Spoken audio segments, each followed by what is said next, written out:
নতুন স্বাধীনতার ১ মাস পূর্তি উপলক্ষে ভাবলাম যে যখন আমাদের ইন্টারনেট ছিল না সেই সময় আমরা কিভাবে ৪-৫টা দিন কাটাইছি সেই ভিডিওগুলো আপনাদের সাথে শেয়ার করা যাক। জুলাইয়ের ১৯ তারিখ যেদিন থেকে আসলে আন্দোলন তীব্র হয় ওই দিন আমরা গেছিলাম নরসিংদী। যাওয়ার সময় আমরা খুব একটা প্রবলেম ফেস করি নাই, তবে আসার সময় দিনের বেলাতে একটু পরপর আমরা আন্দোলনের সম্মুখীন হই। আর ওই দিন অনেক গরম ছিল, আমাদের গাড়িটা একটু যাচ্ছিল, একটু পরে গিয়ে আন্দোলন হচ্ছিল, আমরা দাঁড়াইয়াছিলাম। মানে আন্দোলনে ওইভাবে আমার অংশগ্রহণ করা হয় নাই, কিন্তু আমি নিজের চোখে আসলে আন্দোলনের দৃশ্যগুলো দেখছি। এটা হচ্ছে আমাদের ভোরবেলায় যাওয়ার দৃশ্য, তখন রাস্তাঘাট একদম ফাঁকা ছিল। আর ওই দিন দূরপাল্লার কোনো বাস ছিল না, যা দু একটা প্রাইভেট কার, ছোট ছোট ট্রাক এগুলোই ছিল, আর তেমন কিছুই ছিল না রাস্তায়। আমরা নরসিংদী শহরে গিয়ে আসলে একটা হোটেলের জন্য অনেক খোঁজাখুঁজি করেও তেমন কোনো হোটেল পাই নাই। এরপরে আমাদের যেখানে যাওয়ার কথা ছিল সেই বাসায় সরাসরি চলে যাই।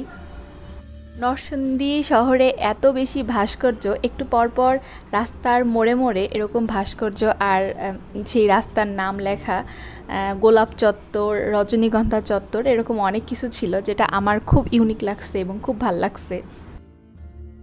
পুরো জার্নিতে আমাদের সাথে একটা কিউট বিড়াল ছিল, আমার দেবরের বিড়াল। ও থাকার কারণে আমাদের সময়টা একটু ভালো কাটছে।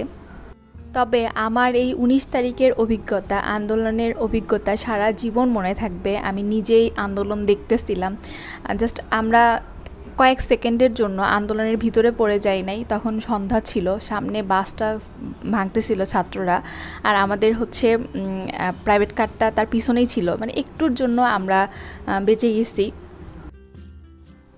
আসলে এত আতঙ্কের মধ্যে ঠিকঠাক মতো ওইভাবে ভিডিও করা হয় নাই। আর মাথাতে তো ওই সময় অনেক টেনশন ছিল, কি হয় দেশের তখন এমন একটা অবস্থা ছিল যে কখন কি হয়, কখন কি খবর আসে কোথা থেকে, সবসময় একটা আতঙ্কের মধ্যে ছিলাম, তাই তেমনভাবে কোনো ভিডিও করা হয় নাই।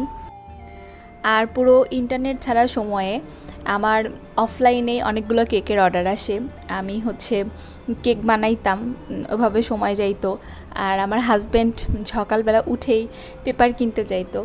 ৩-৪ দিন সে যতগুলো পেপার আছে প্রায় প্রত্যেকটা পেপার বাসায় নিয়ে আসতো, সে পড়তো, আমরা পড়তাম। এই যে এখানে সবগুলো পত্রিকা, তার এগুলো পড়েই সময় কাটতো। যেহেতু মোবাইলে নেট ছিল না, মোবাইল টেপার কোনো অপশন নাই, সে বসে বসে সকাল থেকে দুপুর পর্যন্ত এরকম পত্রিকা পড়তো। আর আমি আমার শখের কাজগুলো করতাম, এই কাঠের জুয়েলারিগুলো রং করতাম, কেক বানাইতাম।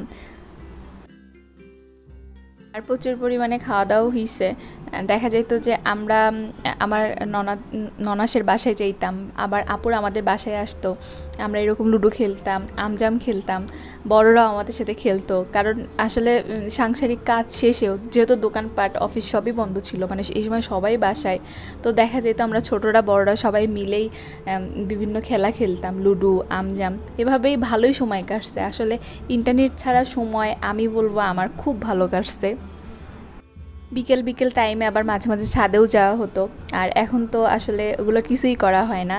তো কার কেমন কাটছে ইন্টারনেট ছাড়া সময় অবশ্যই জানাবেন। আল্লাহ হাফেজ।